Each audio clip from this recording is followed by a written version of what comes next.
Assalamualaikum warahmatullahi wabarakatuh. Teman-teman, kembali lagi di channel YouTube saya, Khairun Imam. Gimana nih kabar kalian? Semoga kita semua selalu diberi kesehatan, kemudahan, dan juga limpahan rezeki dari Yang Maha Kuasa, teman-teman ya. Nah, di video kali ini kita akan mendengarkan penjelasan dari Bapak Presiden ke-7, Bapak Joko Widodo, mengenai rencana laporan Rismon ke Barreskrim terkait skripsi Pak Jokowi.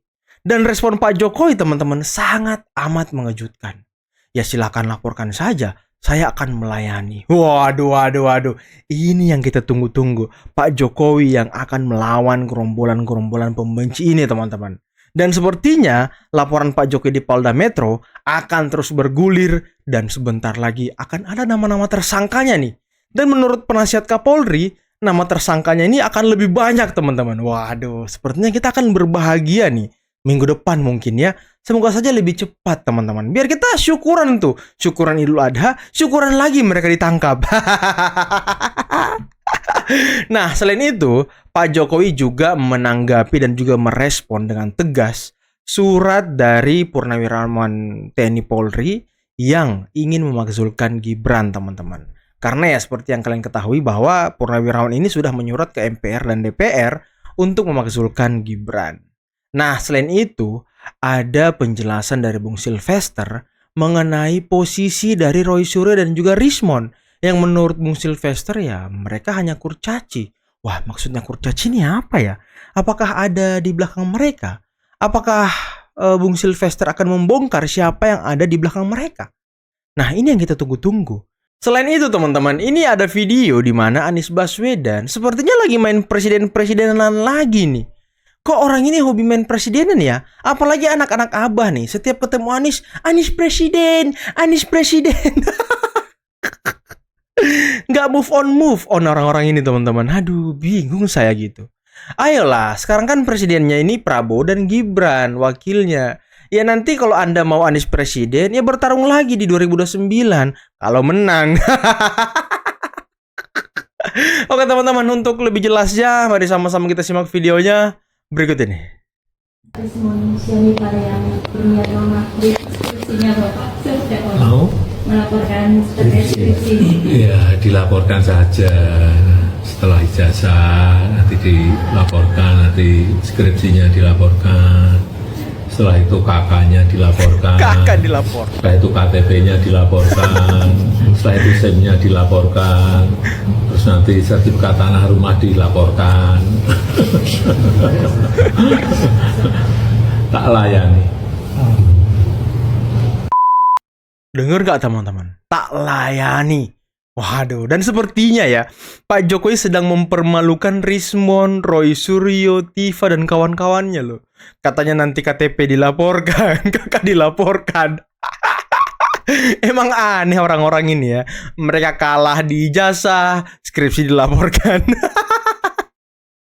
Tapi yang terpenting tadi teman-teman, kata Pak Jokowi tak layani. Waduh, sepertinya genderang perang semakin menggema ini ya. Waduh, luar biasa. Ya, diikuti saja proses sesuai sistem ketatanegaraan kita. Bahwa ada yang ada yang menyurati seperti itu, yaitu dinamika demokrasi kita. Biasa saja, biasa. Biasa saja, teman. Dinamika demokrasi kan ya seperti itu. Biasa saja. Nggak sakit hati gitu Pak? Biasa saja. Sebagai wapres yang dipilih oleh Pertanyaannya kan nggak sakit hati gitu Pak. seperti jadi kelompok itu menerima presiden tapi tidak menerima wakilnya gitu. Iya, pemilihan presiden kemarin kan satu paket. Bukan sendiri-sendiri. Kayak di Filipina itu sendiri-sendiri. Di kita ini kan satu paket. Jadi tidak bisa menerima presiden tapi tidak menerima wakilnya. Ya memang mekanismenya seperti itu. Jadi sekali lagi sistem ketatanegaraan kita memiliki mekanisme yang harus diikuti. Betul Pak. Bahwa pemakzulan itu harus presiden atau wakil presiden misalnya korupsi atau melakukan perbuatan tercela atau melakukan pelanggaran berat itu baru. Nah, dan anehnya teman-teman ya, ini baru pertama kali dalam sejarah Indonesia wakil presiden mau dimakzulkan loh. Sedangkan mereka sendiri yang selama ini mengatakan bahwa ya wakil itu cuma ban serep, wakil itu cuma ini, cuma itu, cuma ya mereka selalu merendahkan posisi wakil presiden. Tapi kok sekarang sepertinya ketika mereka ingin memakzulkan wakil presiden, posisi wakil ini sangat penting teman-teman. Dan biasanya yang dimakzulkan itu adalah presidennya yang memegang tongkat komando, yang memegang kekuasaan. Kok bisa gitu wakilnya dimakzulkan? Ini orang-orang ini aneh-aneh aja teman-teman. Hanya karena mereka sakit hati, kalah pilpres ya kan? Karena orang-orang ini kalah pilpres semua nih teman-teman. Fahru Rozi ya kan? Siapa lagi? Sutioso. Ini kan pendukung Anies kemarin nih orang-orang ini teman-teman. Siapa lagi? Sunarko.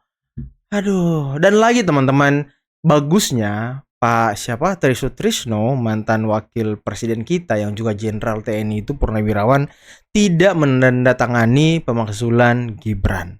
Dan ini mungkin beliau sudah dikasih masukan dan saran dari kolega-koleganya gitu, bahwa yang dilakukan oleh rekan-rekannya sesama purnawirawan yaitu sangat kental politisnya teman-teman. Makanya mungkin Pak Tri Sutrisno mundur pelan-pelan dari mereka, menjauh pelan-pelan gitu dari gerakan-gerakan pemakzulan Gibran. Presiden 2029. Anies Baswedan melaksanakan sholat Idul Adha di Masjid Al-Azhar, Jakarta. Usai melaksanakan sholat, Anies disambut hangat oleh para jemaah. Tak sedikit dari mereka yang berteriak Presiden 2029 dan Presiden masa depan saat Anies berjalan di antara jemaah. Anies juga menjadi sasaran selfie warga yang ingin mengabadikan momen bersama Capres 2024 tersebut. Diarahin kemana? Dia juga kan dari awal. Anies Presiden 2029. Anies 2029.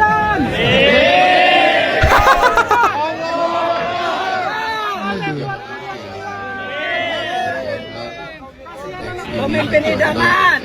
Asik. Idaman.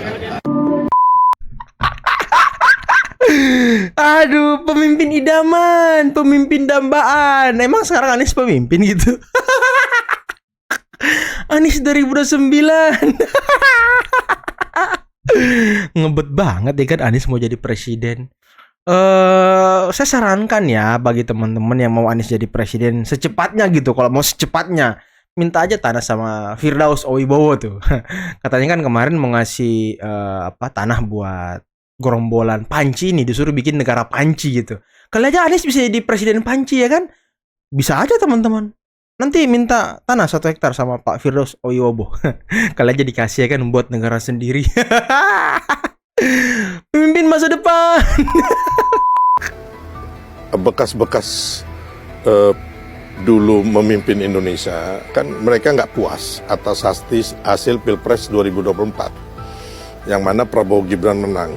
Makanya kalau kita lihat orang-orangnya yang mempermasalahkan kayak ijazah palsu, terus kemarin matahari kembar, terus isu pemakzulan Gibran, itu orangnya sama, kolamnya dan orangnya sama. Ya kan? Rata-rata mereka yang nggak intinya waktu Pilpres kemarin capresnya kalah. Ya, kita lihat bahwa kembali lagi kayak Dr. Tifa, Roy, ini kan kita tahu klub yang mana gitu loh. Kalau Rismon ini orang baru yang nggak ngerti apa-apa sebenarnya, kasihan ini. Pemain baru yang nggak ngerti politik apapun, hanya kalau ngomong ngotot mau lawan siapa aja. Sebentar saya bilang, weh Rismon, kau nyali belum lebih dari iblis, nggak usah sok jago di Indonesia. Lewat kau nanti ya kan? Lewat kau nanti. Sok jagoan banget, semua orang ditantang gitu loh. Aku takut dia konyol sendiri anak ini, ya kan? Dia nggak tahu gitu loh, orang bisa habisin dia juga gitu loh, ya kan? Nah, hanya kan kadang-kadang kepentingannya apa? Karena dia hanya kurcaci doang ini, Rismon ini kan, kurcaci sama Roy ini kan. Nah, Roy, Tifa ini kan kita tahu dulu mereka dukung siapa, otomatis bukan dukung Prabowo Gibran. Terus jenderal-jenderal itu bang, yang kemarin bikin 8 tuntutan, yang nggak masuk akal itu tuntutannya. Nah, kalau kita lihat ya kan, jenderal-jenderal ini adalah kubu yang kemarin mendukung Anies, ya kan? Yang waktu kita Pilpres coblosan 14 Februari, coblosan itu tanggal 19 Maret, ya kan? Ketika quick count sudah mengatakan Prabowo Gibran menang, mereka menggeruduk ke KPU. Ya kan, sama adik-adik kita kayak Fritz Alorboy dan sebagainya. Itu kemarin Fritz juga cerita sama saya. Nah, sekarang motor Dewan Jenderal pensiunan itu ya mereka-mereka ini juga. Ya kan? Kelihatan Bang bahwa memang mereka punya motif dan agenda agar Prabowo Gibran ini tidak sukses, hancur di tengah jalan. Nah, sekarang bagaimana mempengaruhi masyarakat dengan isu-isu konyol ini. Gitu loh, isu ijazah palsu, isu matahari kembar, isu pemaksulan 8 poin, menteri-menteri titipan itu. Jadi intinya itu Bang, gitu loh. Nah, dan itu kalau umpama sudah terpengaruh masyarakat, terbelah, ribut, ya kan, otomatis kan terjadi kudeta ataupun revolusi. Dan tentunya yang kita korbankan adalah anak-anak bangsa kita, perempuan-perempuan kita, anak-anak kita. Makanya saya dalam posisi ini, saya akan di depan. Saya nggak mau terjadi ada korban satupun anak merah putih akan jadi korban gitu loh Bang. Apalagi ya Pak Jokowi dan juga Pak Prabowo ini selalu mengingatkan kepada kita semua, hati-hati terhadap adu domba. Hati-hati terhadap propaganda-propaganda yang bisa memicu pertengkaran sesama anak bangsa, teman-teman. Karena inilah yang selalu diinginkan oleh negara-negara lain. Ingin melihat negara-negara lain itu kacau, tidak damai, perang saudara. Nah, itu juga yang selalu mereka lakukan di Timur Tengah, teman-teman. Makanya Pak Prabowo selalu mengingatkan, hati-hati terhadap politik divide et impera. Karena memang ya sangat bahaya pengaruhnya, teman-teman. Masuk dengan seperti yang dijelaskan oleh Pak Prabowo, dana-dana LSM, dana-dana asing, yang tujuannya untuk menyebarkan propaganda, yang tujuannya untuk menyerang dan mendiskreditkan pemerintah. Nah, itulah yang harus diwaspadai saat ini, teman-teman. Untuk menghindari perpecahan. Karena apa? Karena pemerintah sekarang fokus bekerja untuk memajukan bangsa dan negara, teman-teman. Daripada ambisi, ya kan, politik dari orang-orang yang nggak benar ini gitu loh. Kami ini merah putih, jadi jangan coba gitu. Yang kami lawan itu kadrun-kadrun, gitu loh. Ya kan? Kadrun-kadrun, yang kau ya kan? pergi ke Rijik, Rijik itu yang kami lawan, gitu loh. Kami nggak pusing dia siapa, gitu Rismon. Kau anak baru, kan kemarin dia nantang-nantang saya ini. Kau anak baru nggak ngerti siapa-siapa, nggak ngerti aliran dana yang didapat orang-orang ini untuk ijazah palsu, untuk matahari kembar, untuk yang kau tuh nggak ngerti. Saya wakil ketua TKN, saya orang di balik layar strategi pemenangan Pak Jokowi 2014-2019, Prabowo Gibran 2024. Mantap, Kau bukan siapa-siapa Rismon. Kau anak kemarin sore gitu loh, udah ngoceh banyak. Kami ini yang masuk kemana-mana, belusukan, menangkan gemoy, ya kan? Bawa mini kompo ya. Bikin semua kampanye Prabowo Gibran di mana-mana. Gimana sih? Mau dibandingin aja cecungu kurcaci kayak Rismon sama Roy ini. Cecungu. Dan mungkin sekali karena itulah Tri kali ini tidak ingin terlihat terlibat. Isi surat kali ini sangat berbeda dengan surat yang dikirim ke Prabowo. Semula ada 8 persoalan yang diangkat, termasuk di dalamnya tuntutan agar Indonesia kembali ke UUD 45 versi asli, penolakan terhadap kebijakan pemerintah terkait pembangunan ibu kota negara, tenaga kerja Cina, dan juga usulan reshuffle terhadap menteri-menteri yang diduga terlibat dalam korupsi. Sementara dalam surat yang sekarang dikirim, yang disebut hanyalah usulan agar Wakil Presiden Gibran Rakabuming Raka dimaksulkan dan diganti. Waduh. Yang lain cuma jadi lampiran. Siapa yang ganti? Anies. Masa iya sih? Apalagi tadi udah diteriak ya kan, Anies Presiden 2009, Anies Presiden masa depan. Kabarnya surat itu sekarang sedang dipelajari pimpinan DPR. Para pensiunan TNI ini menganggap usulan pemakzulan Gibran ini memiliki dasar konstitusional yang kuat. Ada 4 alasan yang mereka kemukakan. Pertama, menurut mereka Gibran memperoleh tiket pencalonan melalui putusan Mahkamah Konstitusi yang cacat hukum, yaitu putusan nomor 90 PU 21 2023. Mereka menilai putusan tersebut melanggar prinsip imparsialitas karena diputus oleh Ketua MK saat itu, yakni Anwar Usman, yang merupakan paman Gibran. Putusan MK itu seharusnya batal demi hukum karena Anwar Usman tidak mengundurkan diri dari majelis hakim, padahal memiliki konflik kepentingan, tulis mereka. Forum Purnawirawan Prajurit TNI juga mengutip putusan Majelis Kehormatan Mahkamah Konstitusi atau MKMK yang menyatakan Anwar Usman melanggar kode etik hakim dan memberhentikannya dari jabatan Ketua MK. Karena itulah mereka percaya Gibran seharusnya mundur. Kedua, selain aspek hukum, Forum Purnawirawan Prajurit TNI juga menilai Gibran tidak pantas menjabat sebagai wakil presiden dari sisi kepatutan dan etika. Dengan kapasitas dan pengalaman yang sangat minim, hanya 2 tahun menjabat wali kota Solo, serta latar belakang pendidikan yang diragukan sangat ya, naif bagi negara ini memiliki wakil presiden yang tidak patut dan tidak pantas, kata kaum senior itu. Ini kaum senior yang apa ya, yang biasa kita jumpai juga teman-teman di mana-mana, yang selalu ngomong, apa sih kamu itu baru kemarin sore, saya ini udah lama makan asam garam di dunia ini. Wah, pengalaman saya sudah banyak. Aduh. Purnawirawan. Aduh, Mas Gibran ini ya, dan juga Pak Prabowo satu paket, dipilih oleh 90 juta lebih masyarakat Indonesia. Dan kalian mau memakzulkan Mas Gibran? Mau memicu apa kalian ini? Mau memicu apa kalian ini? Aduh. Ketiga, Purnawirawan TNI juga menyinggung kontroversi akun media sosial Fufafa yang sempat marak diperbincangkan karena diduga memiliki keterkaitan dengan Gibran. Akun tersebut menjadi sorotan karena unggahan-unggahannya yang mengarah pada penghinaan tokoh publik serta mengandung unsur seksual dan rasisme. Dari kasus tersebut, tersirat moral dan etika saudara Gibran sangat tidak pantas dan tidak patut untuk menjadi wakil presiden Republik Indonesia. Itu kata surat tersebut. Keempat atau terakhir, Forum Purnawirawan Prajurit TNI juga mengangkat kembali dugaan praktek korupsi, kolusi, dan nepotisme yang diduga melibatkan Gibran dan adiknya Kaisang Pangarep. Kasus ini sebelumnya telah dilaporkan ke Komisi Pemberantasan Korupsi sejak 2022 oleh akademisi Ubedillah Badrun.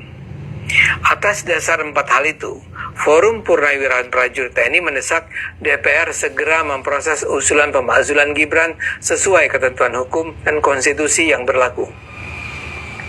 Terus terang, saya sih prihatin dengan apa yang dilakukan Forum Purnawirawan ini. Oke teman-teman, itulah tadi beberapa video yang bisa kita simak, yang bisa kita saksikan pada kesempatan kali ini. Dan menarik ya, bagaimana respon dari Pak Jokowi terkait dengan rencana Rismond yang akan melaporkan skripsi Pak Jokowi. Ya karena mereka sudah sadar, mereka kalah teman-teman dari segi penelitian dalam tanda kutip ijazah Pak Jokowi. Karena saya juga tidak yakin mereka ini melakukan penelitian, saya nggak yakin. Saya nggak punya keyakinan kalau mereka ini benar-benar ahli, benar-benar pakar. Saya nggak yakin teman-teman. Dan lagi ya, kemarin Rismond ketika podcast bersama siapa gitu ya, di Madilog kalau nggak salah ya, dia sempat keceplosan kalau ijazah Pak Jokowi itu asli. Aduh, Rismond. Dan tadi kata Bung Sylvester, mereka ini ya kurcaci, nggak tahu apa-apa, nggak ngerti apa-apa, sok keras aja katanya. Tapi emang si Rismond ini kayak orang hopeless gitu sama hidupnya. Dia ini merasa hidupnya mungkin nggak berguna ya kan, makanya serang sana, serang sini, serang sana, serang sini. Ya dia nggak peduli lagi teman-teman. Dia mungkin merasa hidupnya ini nggak berguna, jadi berusaha untuk gabung ke orang-orang yang bisa menerima dia gitu, yang bisa satu visi, satu misi dengan dia, bisa satu suara, ya walaupun omon-omon bisa diterima sama pendukungnya. Dia ini orang butuh tempat, kayaknya sih ya, dia ini orang butuh tempat untuk bergaul teman-teman. Dengan tadi kata Pak Jokowi, nanti kakak dilaporkan, KTP dilaporkan. Dan terkait dengan isu pemakzulan Gibran, ya balik lagi teman-teman, yang memotori ini sepertinya ya Sunarko, Fahru Rozi, Sutioso, Ya orang-orangnya memang kalah pilpres kemarin. Mau dibantah tapi itu fakta. Mereka ini pendukung Anies Baswedan kemarin. Dan sepertinya apakah mereka ingin menggantikan Gibran dengan Anies? Gimana menurut kalian teman-teman? Apakah mereka mau karena mereka ini mantan tentara ya kan? Sepertinya ini adalah operasi untuk menjadikan Anies pejabat negara. Waduh. Oke teman-teman, mungkin cukup sekian dulu video kali ini. Jangan lupa like, subscribe, dan share videonya. Akhir kata, billahi taufiq wal hidayah. Wassalamualaikum warahmatullahi wabarakatuh. Bye-bye.